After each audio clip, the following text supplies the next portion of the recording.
आपण पाहत आहात नॅशनल सर्कल न्यूज। जिल्ह्यातील अतिदुर्गम भागात आजही बरेच ठिकाणी वीज पुरवठा नियमितपणे मिळत नसतो। मात्र गडचिरोली जिल्ह्यातील एटापल्ली या ठिकाणी शासकीय कर्मचाऱ्यांना विजेच्या बचतीचं महत्त्व लक्षात येत नसताना दिसून येत आहे। एटापल्ली येथील पंचायत समितीमध्ये सध्या असाच प्रकार बघायला मिळाला आहे। चक्क गट विकास अधिकारी आदिनाथ आंधळे यांच्या कार्यालयातील पंखे, लाईट व कूलर गट विकास अधिकारी कार्यालयात नसतानाही 4-4 तास सुरू असते।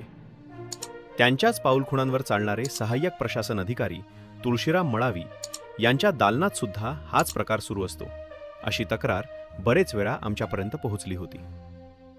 त्याच तक्रारीच्या आधारे आमच्या प्रतिनिधींनी एटापल्ली पंचायत समितीला पाहणी केली असता त्यांच्या असे लक्षात आले की दिनांक 10 जून रोजी दुपारी 4 वाजतापासून गट विकास अधिकारी व इतर कर्मचाऱ्यांची गडचिरोली येथून आलेल्या वरिष्ठ अधिकाऱ्यांसोबत घरकुलबद्दल मीटिंग सुरू आहे।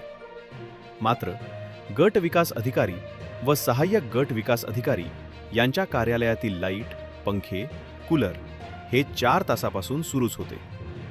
असाच प्रकार पंचायत समितीला लागूनच असलेले जिल्हा परिषदच्या बांधकाम उपविभागामध्ये बघायला मिळाला।